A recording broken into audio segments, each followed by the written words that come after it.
Friends, myself अभी and we are going to start UPSC go channel. हम daily basis पे the Hindu analysis के सारे topics complete करते हैं।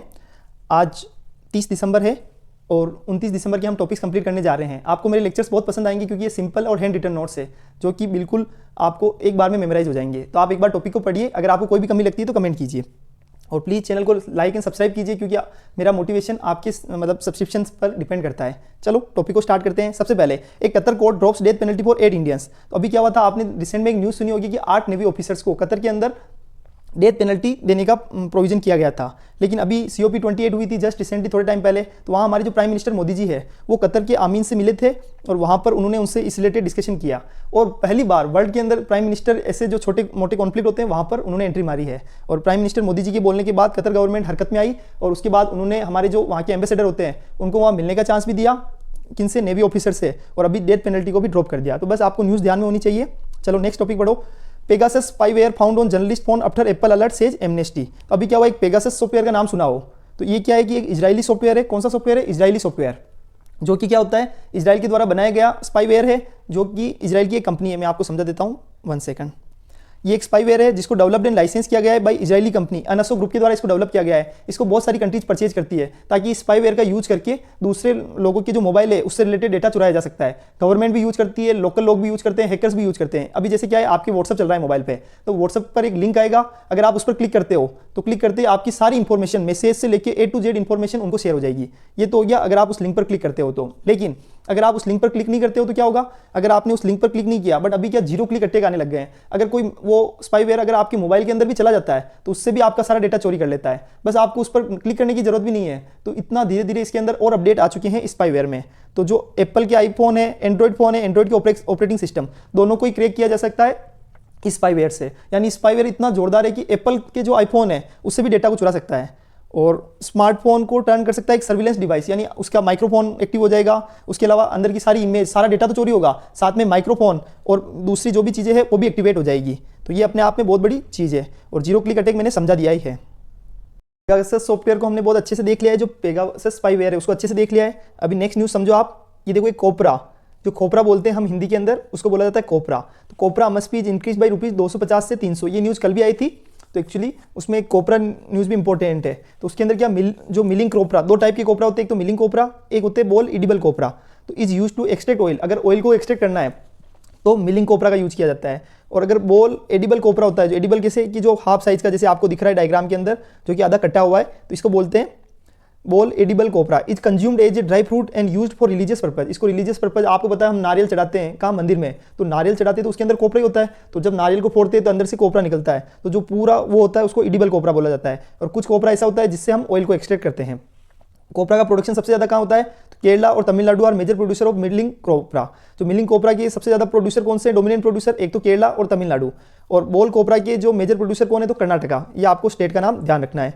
चलो अभी देखो, आपको ब्लैक टाइगर दिख रहा होगा फोटो में, जो पानी पी रहा है वो ब्लैक टाइगर है। तो हमको ब्लैक टाइगर की न्यूज़ को देखना है क्योंकि अभी सिमलीपल टाइगर रिजर्व में ब्लैक टाइगर की संख्या बढ़ी है, तो इसलिए ये न्यूज़ में आ गया है। तो हमको क्या क्या पढ़ना पड़ेगा, एक तो ब्लैक टाइगर, एक सिमलीपल टाइगर रिजर्व, उसके अलावा नेशनल टाइगर कंजर्वेशन अथॉरिटी, उससे रिलेटेड जो भी इंफॉर्मेशन काम की है वो सारी चीज़ें हम पढ़ने वाले हैं। तो Indian government inform that Indian government ने अभी राज्यसभा के अंदर इन्फॉर्म किया है कि there are 10 black tigers in India. India के अंदर अभी कितने ब्लैक टाइगर्स है, 10। और सारे टाइगर्स कहाँ हैं, ओडिशा के सिमलीपल टाइगर रिजर्व में। अब याद रखना, सिमलीपल टाइगर रिजर्व कहाँ है, तो ओडिशा के अंदर।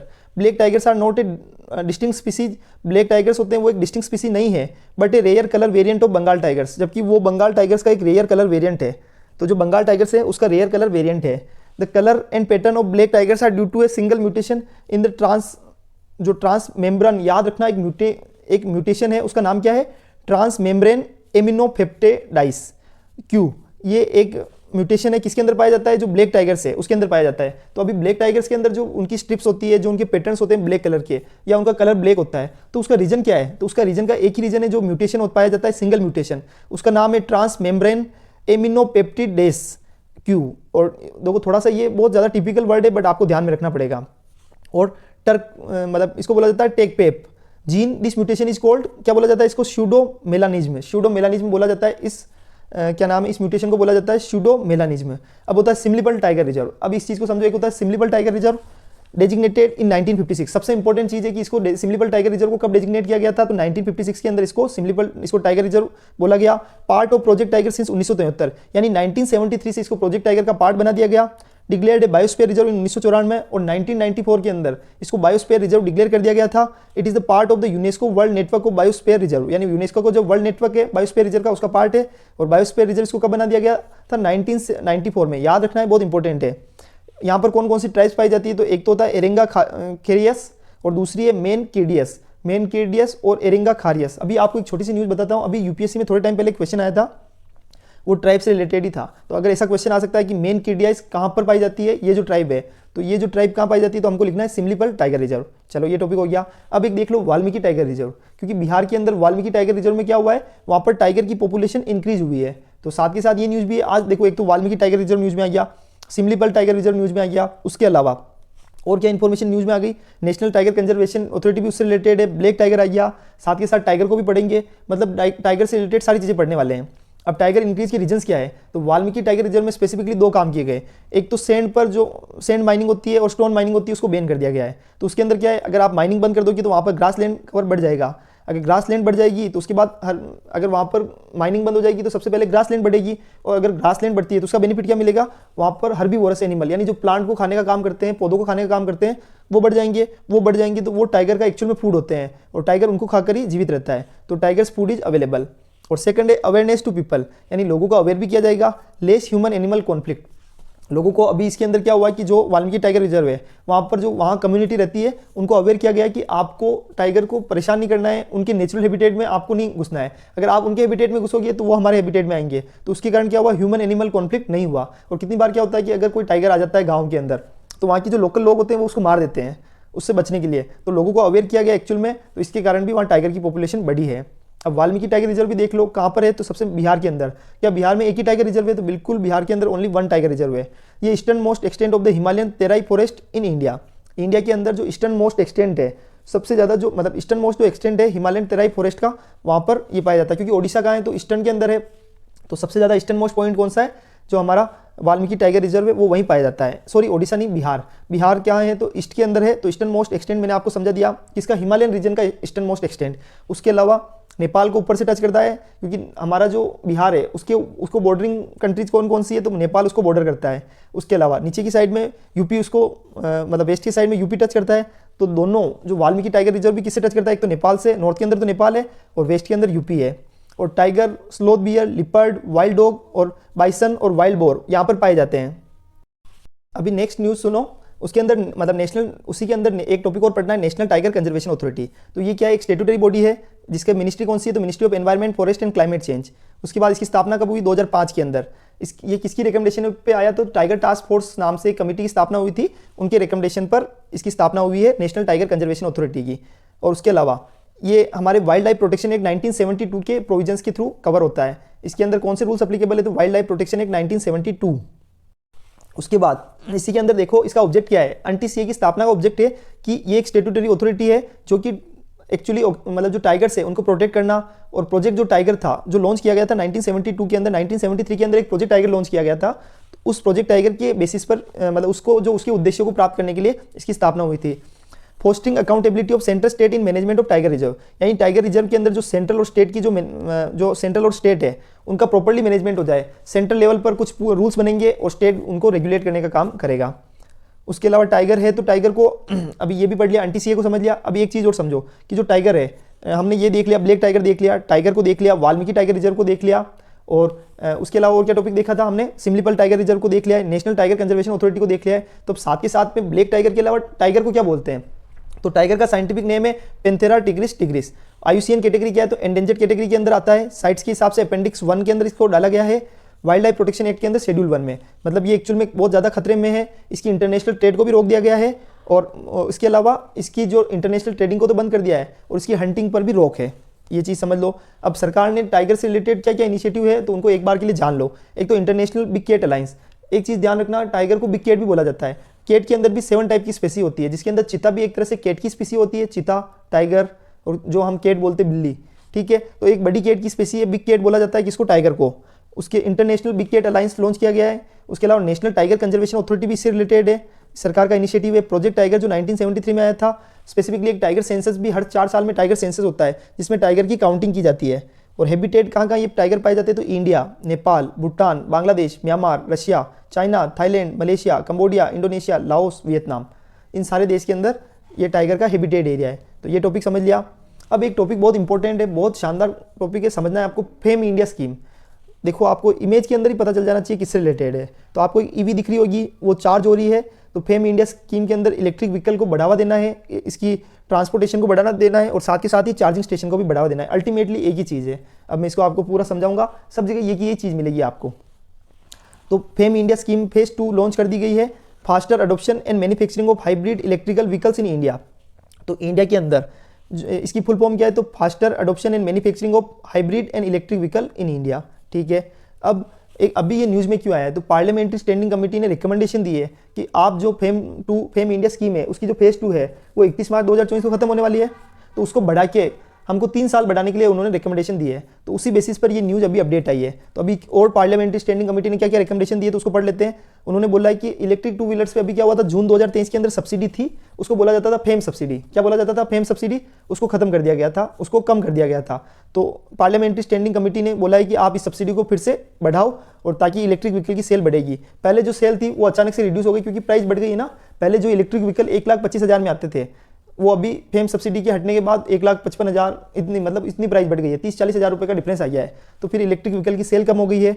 Increase the budget of scheme, और स्कीम के बजट को भी बढ़ाना है। ऐसा पार्लियामेंट्री स्टैंडिंग कमेटी का रिकमेंडेशन है कि जो आपकी जो स्कीम है फेम स्कीम, उसके बजट को बढ़ावा देना है। सपोर्टिव गवर्नमेंट फ्रेमवर्क, यानी ऐसा फ्रेमवर्क बनाना है गवर्नमेंट के द्वारा जो सपोर्टिव हो, जिसके अंदर नेशनल लेवल पर, स्टेट लेवल पर, लोकल लेवल पर आपको इस तरह के प्लान्स और प्रोग्राम्स को इंप्लीमेंट करना होगा, लोगों को अवेयर करना होगा कि ईवी के क्या क्या फायदे हैं।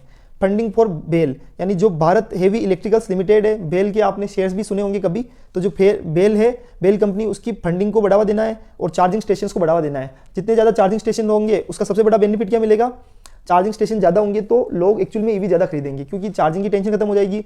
अगर कोई गाड़ी 100 किलोमीटर चलती है तो उनको पता है कि 200 किलोमीटर जाना है तो बीच में कहीं चार्ज लगा देंगे और वापस आ जाएंगे। ऐसा इंसेंटिवाइजिंग चार्जिंग स्टेशन इंस्टॉलेशन, तो जो चार्जिंग स्टेशन को इंस्टॉल किया जाएगा उसके लिए उनको ज़्यादा से ज़्यादा इंसेंटिव दिया जाए, उसके लिए वुमेंस को सपोर्ट किया जाए, सेल्फ हेल्प ग्रुप्स को भी पैसा दिया जाए ताकि इस तरह की वो वर्किंग करें, उनसे उनको भी बेनिफिट मिलेगा, उनकी आमदनी भी बढ़ेगी और एक तरह से जो चार्जिंग स्टेशन का इंस्टॉलेशन भी बढ़ेगा। अब फेम इंडिया स्कीम को देख लो। FAME India is a part of national electrical mobility mission plan. तो जो फेम इंडिया स्कीम है वो किसका पार्ट है, national electric mobility mission plan का पार्ट है। Increase electric and hybrid vehicle, यानी जो इलेक्ट्रिक और हाइब्रिड व्हीकल है उसको बढ़ावा देना है। चलो ये चीज़ ध्यान रखना। मैं अभी आपको ये फेम इंडिया स्कीम के बारे में समझा रहा हूँ कि ये national electric mobility mission plan का पार्ट है, पहली चीज़। दूसरा, ये हाइब्रिड व्हीकल और इलेक्ट्रिक व्हीकल को बढ़ावा देना इनका उद्देश्य है। इसके अंदर 2 फेज आ चुकी है, एक तो फेज 1 और फेज 2। फेज 1 2015 के अंदर स्टार्ट हुई थी और उसकी लास्ट डेट 31 मार्च 2019 थी। उसके अंदर 895 करोड़ का बजट पास किया गया था। टेक्नोलॉजिकल डेवलपमेंट करना, डिमांड को क्रिएट करना, पायलट प्रोजेक्ट चलाना और चार्जिंग इंफ्रास्ट्रक्चर को रेडी करना। तो ये सब का पहली फेज थी और उस टाइम पे तो आपको पता है ईवी भी इतने नहीं चलते थे 2019 तक, तो सिर्फ एक तरह से ट्रायल रन बेसिस पे चल रहा था मामला। और फिर भी 2.78 लाख ईवी, मतलब उस टाइम पे ईवी को सपोर्ट किया गया, लोगों को ईवी वहाँ पर बेचा गया और 465 कितनी बसें चलाई गई पूरे ऑल इंडिया के अंदर, अलग अलग डिस्ट्रिक्ट के अंदर। ठीक है, फेज 2 स्कीम आ गई। उसके बाद 1 अप्रैल 2019 को फेज 2 स्कीम को स्टार्ट कर दिया गया। बहुत इंपॉर्टेंट चीज़ है, ध्यान रखना। उसके बाद इसका बजट कितना है, 10,000 करोड़ रुपए का बजट है। Focus on supporting the electrification of transport, इसका मेन उद्देश्य है कि ट्रांसपोर्ट को पूरा इलेक्ट्रीफाई करना है। इसके अंदर E3 wheeler, E4 wheeler, E2 wheeler सभी को लॉन्च किया गया। आप देखोगे कि ऑटो भी आजकल मतलब इलेक्ट्रॉनिक ऑटो आने लग गए हैं, इलेक्ट्रॉनिक स्कूटर आने लग गए हैं, इलेक्ट्रॉनिक एक्टिवा बाइक और उसके अलावा इलेक्ट्रॉनिक 4 व्हीलर्स, यहाँ तक कि जो ट्रक्स होती है वो भी धीरे धीरे ईवी सेक्टर वाली इलेक्ट्रॉनिक ट्रक्स भी आने वाली है। तो इस तरह पूरा सारी चीज़ें इलेक्ट्रॉनिक होने वाली है। और इसकी लास्ट डेट थी 31 मार्च 2024, लेकिन अभी इसको प्लान है कि अभी रिकमेंडेशन आई है कि आप इसको 3 साल बढ़ाओ। अब इसकी रिकमेंडेशन को कितना अपनाया जाता है नहीं अपनाया जाता है वो आने वाले टाइम पे ही पता चलेगा। तो ये टॉपिक भी हमने देख लिया। चलो नेक्स्ट टॉपिक देखते हैं। बहुत शानदार टॉपिक, आज का सबसे खास टॉपिक जो हम पढ़ने जा रहे हैं। तो हम आज का जो सबसे खास टॉपिक पढ़ने जा रहे हैं वो टॉपिक क्या है, ट्राइब्यूनल और कोर्ट। तो अभी हमको ये समझना है कि एक्चुअल में ट्राइब्यूनल न्यूज़ में क्यों आया, क्योंकि एक सुप्रीम कोर्ट ने एक केस के अंदर वर्डिक्ट दिया था और वर्डिक्ट में ये दिया कि जो ट्राइब्यूनल होते हैं उनके पास कोई पावर नहीं होता है कि वो किसी भी गवर्नमेंट को या स्टेट गवर्नमेंट या सेंट्रल गवर्नमेंट को डायरेक्ट करे कि आपको ये पॉलिसी क्रिएट करनी है। तो ये पावर ट्राइब्यूनल के पास नहीं है। तो हम ट्राइब्यूनल को अच्छे से समझने वाले हैं। तो मैं आपको दिखा देता हूँ। ये केस थोड़ा ध्यान में रखना इसलिए इंपॉर्टेंट है, इसलिए मैंने इसको डाला है। सुप्रीम कोर्ट अभी एक union of India versus ORS v AIR मतलब जो कोमोडोर अनके शर्मा केस है 2023 के अंदर। उसके अंदर ट्राइब्यूनल की डायरेक्ट नहीं कर सकता है गवर्नमेंट को कि आप इस टाइप की पॉलिसी, मतलब ये पॉलिसी बनानी है, इस पॉलिसी में ये प्रोविजन रखने हैं, इस तरह का डायरेक्शन ट्राइब्यूनल नहीं दे सकता है। चलो ये हो गया। केस की डिटेल्स भी यही है कि tribunal including the armed force tribunal do not have the authority to direct the government to formulate specific policy, यानी उनके पास पावर नहीं है कि वो गवर्नमेंट को डायरेक्ट करे कि आपको इस टाइप की स्पेसिफिक पॉलिसी को फॉर्मुलेट करना है। चलो ये हो गया। अभी हमको क्या समझना है, ट्राइब्यूनल को हम अच्छे से समझने वाले हैं। तो ट्राइब्यूनल क्या है, तो ट्राइब्यूनल एक क्वासी जुडिशियल बॉडी है, ना तो ये कोर्ट है, ना ये पूरी जुडिशियल बॉडी है, और ना ही ये एडमिनिस्ट्रेटिव बॉडी है, मतलब 100%। थोड़ा बहुत ये काम एडमिनिस्ट्रेशन का भी करती है और थोड़ा बहुत काम जुडिशरी वाला भी करती है, इसलिए इसको क्या बोला जाता है, quasi judicial body. Setup to deal with problem such as resolving administrative और टैक्स रिलेटेड डिस्प्यूट, यानी इसको सेटअप किया गया है ताकि हम प्रॉब्लम्स के साथ में डील कर सके, जैसे कि एडमिनिस्ट्रेटिव और टैक्स रिलेटेड डिस्प्यूट होते हैं उनको रिजॉल्व करना, ये सारे काम किसके हैं, ट्राइब्यूनल के।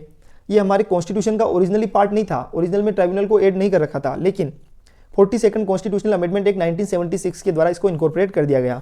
आर्टिकल, इसके दो आर्टिकल, एक तो 323A और 323B, दोनों को समझाने वाला हूँ। 323A deals with administrative tribunal, जो कि सेंट्रल और स्टेट के अंदर केवल एक ही ट्राइब्यूनल होता है, या एक से ज़्यादा, उसमें कोई हायरार्की नहीं होती है, किसके अंदर, आर्टिकल 323A के अंदर। लेकिन 323B किससे रिलेटेड होता है, अगर एडमिनिस्ट्रेटिव ट्राइब्यूनल के अलावा और कोई भी मैटर्स है तो वो 323B के अंदर कवर होंगे, जैसे कि, और उसके अंदर क्या होता है, जो पार्लियामेंट और जो स्टेट गवर्नमेंट होती है उनके पास ऑथोराइज होते हैं कि आप, उनके पास क्या पावर होता है कि आप एस्टेब्लिशमेंट कर सकते हो ट्राइब्यूनल का फॉर डिस्प्यूट, किससे रिलेटेड, बहुत सारे मैटर से रिलेटेड, जैसे कि टैक्स से रिलेटेड, फॉरेन एक्सचेंज से रिलेटेड, इंपोर्ट एक्सपोर्ट से रिलेटेड, लेबर से रिलेटेड, लैंड रिफॉर्म से रिलेटेड, अर्बन प्रॉपर्टी हो गई, इलेक्शन हो गया, रेंट एंड टेनेंसी राइट्स, इससे रिलेटेड जितने भी ट्राइब्यूनल्स है वो आर्टिकल 323B में कवर होंगे, और सेंट्रल और स्टेट दोनों के पास पावर है उसकी स्थापना करने का। लेकिन आर्टिकल 323 के अंदर केवल सेंट्रल के पास पावर है ट्राइब्यूनल की स्थापना के, और वो सिर्फ क्या, पब्लिक सर्विस मैटर से रिलेटेड हो सकता है। अब दोनों का डिफरेंस भी देख लो साथ के साथ। अगर आर्टिकल 323A कवर करता है for public service matters only, और 323B सर्टेन अदर मैटर्स को कवर करने का काम करता है। अभी आर्टिकल 323 के अंदर जो हमारा ट्राइब्यूनल का स्थापना कौन कर सकता है, पार्लियामेंट, लेकिन 323B के अंदर जो आर्टिकल है वो बोलता है कि पार्लियामेंट और जो स्टेट लेजिस्लेचर दोनों ही स्थापना कर सकती है किसकी, ट्राइब्यूनल की। उसके अलावा सेंट्रल और स्टेट लेवल पर केवल एक ही ट्राइब्यूनल होगा आर्टिकल 323A के अंदर, और वो उसमें कोई भी हायरार्की नहीं होगी, केवल एक कोर्ट होगा सेंट्रल लेवल पर, एक होगा स्टेट लेवल पर, और या दो से ज़्यादा स्टेट के लिए भी हो सकता है। लेकिन 323B बोलता है कि वहाँ पर एक हायरार्की होगी, ट्राइब्यूनल्स की मे बी क्रिएटेड, कि कैसे होगी, कि आप सोचो कि जैसे आपने कभी सुना होगा company law tribunal, national company law tribunal, और उसके बाद national company law appellate tribunal, इस तरह उसकी प्रॉपर हायरार्की बनी हुई है। हाई कोर्ट तो बहुत ऊपर आता है, उससे पहले ट्राइब्यूनल के अंदर भी 2-3 टाइप की हायरार्की होती है, तो वो कौन सी होती है, वो आर्टिकल 323B के अंदर कवर होती है। चलो ये देख लिया। अब हमको साथ ही साथ ये देख लेते हैं कि ट्राइब्यूनल कितने टाइप्स के होते हैं। अलग अलग टाइप्स के ट्राइब्यूनल हम देखने वाले हैं जो कि 323A के अंदर कवर होंगे। एक तो होता है एडमिनिस्ट्रेटिव ट्राइब्यूनल, वो क्या करता है कि जो पब्लिक पोस्ट होती है या पब्लिक रिलेटेड जितने भी मैटर्स होते हैं उनकी सर्विसेज के टर्म्स में और उनकी रिक्रूटमेंट के संबंध में डील करने का काम करते हैं एडमिनिस्ट्रेटिव ट्राइब्यूनल। उनका एक ही ऑब्जेक्ट होता है कि अगर एडमिनिस्ट्रेशन में या पब्लिक अफेयर्स में कोई भी इशू है तो उनको डील करने का काम होगा हमारे एडमिनिस्ट्रेटिव ट्राइब्यूनल का। उसके बाद होता है वाटर स्टेट, मतलब जो वाटर डिस्प्यूट ट्राइब्यूनल होते हैं वो, उनका काम क्या होता है कि इंटरस्टेट जो रिवर्स होती है, जैसे कावेरी नदी है, गोदावरी नदी है, बहुत सारी नदी पर एक डिस्प्यूट चल रहे होते हैं, जो बहुत सारी नदियां हैं उन पर अलग अलग डिस्प्यूट चल रहे हैं अलग अलग स्टेट के बीच में, जैसे कर्नाटक केरल के अंदर चल रहा है, कर्नाटका आंध्र प्रदेश के अंदर चल रहा है, तो हर एक स्टेट का अपने कर्नाटका तमिलनाडु के साथ चल रहा है। तो इस तरह की जो डिस्प्यूट चल रहे हैं उन डिस्प्यूट को रिजोल्व करने के लिए क्या होता है, एक वाटर डिस्प्यूट ट्राइब्यूनल की स्थापना की गई है। पहले एक एक्ट था inter state river water dispute act 1956, उसके अंदर क्या जितने भी जैसे कावेरी नदी पर डिस्प्यूट चल रहा है तो उसके लिए अलग ट्राइब्यूनल बना हुआ था, गोदावरी पे चल रहा है तो उसके लिए अलग बना हुआ है, तो हर रिवर के लिए अलग अलग ट्राइब्यूनल बनाया गया। लेकिन 2019 के अंदर एक एक्ट आ गया, the inter state river water dispute amendment act 2019, उसने बोला है कि पूरे इंडिया लेवल पर केवल एक ही ट्राइब्यूनल होगा। उसका काम क्या होगा, सारी नदियों से रिलेटेड डिस्प्यूट को सेटल करने का काम केवल उसी के पास होगा, और ये इंडिया में स्टैंड अलोन ट्राइब्यूनल होगा जो कि इस टाइप के जो केसेज है उनको डील करने का काम करेगा। तो ये चीज़ भी आपको हमने देख ली। चलो, एक आर्म्ड फोर्सेस ट्राइब्यूनल होता है, उसके अंदर मिलिट्री ट्राइब्यूनल भी उसको बोला जाता है। वो उसका एक्ट कौन सा है, तो आर्म्ड फोर्सेस ट्राइब्यूनल एक्ट 2007। ये dispute related to commission, appointment, enrolment, condition of service in respect of army personnel, यानी जो हमारे इंडियन आर्मी के अंदर जो जवान होते हैं उससे related conditions, enrolment, appointment, commission, उससे रिलेटेड जितने भी डिस्प्यूट होते हैं उसको डील करने का काम किसका है, हमारे आर्मी ट्राइब्यूनल का। अगर आर्मी की पर्सनल से रिलेटेड कोई भी डिस्प्यूट है तो उनको डील करने का काम उन आर्मी ट्राइब्यूनल का है। ये चीज़ आपको ध्यान में रखना है, आर्म्ड फोर्सेस ट्राइब्यूनल भी उसको बोला जाता है। उसके बाद एक नेशनल ग्रीन ट्राइब्यूनल जिसको हम एनजीटी बोलते हैं, उसका एक्ट कौन सा है, नेशनल ग्रीन ट्राइब्यूनल एक्ट 2010। और एनवायरमेंट से रिलेटेड अगर कोई भी डिस्प्यूट आते हैं तो उसको डील कौन करता है, एनजीटी, नेशनल ग्रीन ट्राइब्यूनल। ये भी देख लिया है। उसके अलावा income tax appellate tribunal ITAT, तो इसकी स्थापना किसमें हुई? तो section 252 of income tax act 1961 वो प्रोवाइड करता है कि central government shall constitute N appellate tribunal consisting of many judicial members and accountant members. उनका काम ही क्या होगा? अगर टैक्स से रिलेटेड कोई भी डिस्प्यूट है तो उसको सेटल करने का काम इनकम टैक्स अपीलेट ट्राइब्यूनल का होगा। तो हमने इनकम टैक्स अपीलेट ट्राइब्यूनल को देख लिया, नेशनल ग्रीन ट्राइब्यूनल को देख लिया, उसके अलावा आर्म फोर्सेज ट्राइब्यूनल को देख लिया है, और वाटर डिस्प्यूट ट्राइब्यूनल को देख लिया है, एडमिनिस्ट्रेटिव ट्राइब्यूनल को देख लिया है, आर्टिकल 323A और 323B को बहुत अच्छे से देख लिया है। और इसके अंदर ट्राइब्यूनल में और क्या टॉपिक देखे हैं कि अदर मैटर्स कौन से हैं? एक्ट कौन सा था? 42 कॉन्स्टिट्यूशनल अमेंडमेंट एक्ट 1976 के द्वारा इसको ऐड किया गया है, और ओरिजिनली ये कॉन्स्टिट्यूशन का पार्ट नहीं था। तो ये सारी चीज़ें हमने बहुत शानदार तरीके से देख ली है। अगर आपको इसमें कोई कमी लगती है तो आप कमेंट कीजिए, हम 100% इसमें इंप्रूव करेंगे। और अगर आपको अच्छा लगता है तो प्लीज़ चैनल को शेयर एंड सब्सक्राइब कीजिए। मैं आपको इसलिए बार बार बोल रहा हूँ क्योंकि इससे मोटिवेशन मिलता है, ठीक है ना। अब एक टॉपिक और बचा हुआ है, उसको भी देख लेते हैं। सिंपल कुछ नहीं करना है, सिर्फ छोटा सा इन्फॉर्मेशन है, जान लो। मोदी जी, जो हमारे प्राइम मिनिस्टर मोदी जी है, वो इनोग्रेट करने वाले हैं एयरपोर्ट और रीडेवलप्ड रेलवे स्टेशन किन? अयोध्या धाम में। अभी जो वहाँ का रेलवे स्टेशन है उसका नाम क्या रखा गया है? अयोध्या धाम रेलवे स्टेशन।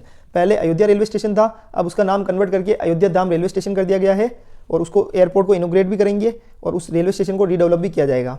तो ये न्यूज़ भी देख लो आप। एक तो है ये टॉपिक देख लिया, अभी हमने ट्राइब्यूनल को बहुत अच्छे से समझ लिया है। उसके अलावा national tiger conservation authority, Valmiki tiger reserve, fame scheme, उसको बहुत अच्छे से देखा है। और टाइगर्स को देख लिया है, ब्लैक टाइगर को देख लिया है, सिमलीपल टाइगर रिजर्व जो कि ओडिशा के अंदर है उसको भी देख लिया है। इस तरह सारे टॉपिक्स कंप्लीट हो गए हैं। और हमने कोपरा, जो हमारा कोपरा होता है, उसको भी बहुत अच्छे से देखा है, और पेगासस सॉफ्टवेयर के बारे में भी थोड़ी बहुत जानकारी ले ली है। तो अगर आपको कुछ भी कमी लगती है तो कमेंट कीजिए, टेलीग्राम का लिंक दे दिया जाएगा, उससे आपको PDF मिल जाएगी। Thank you so much. जय हिंद, जय भारत, भारत माता की जय।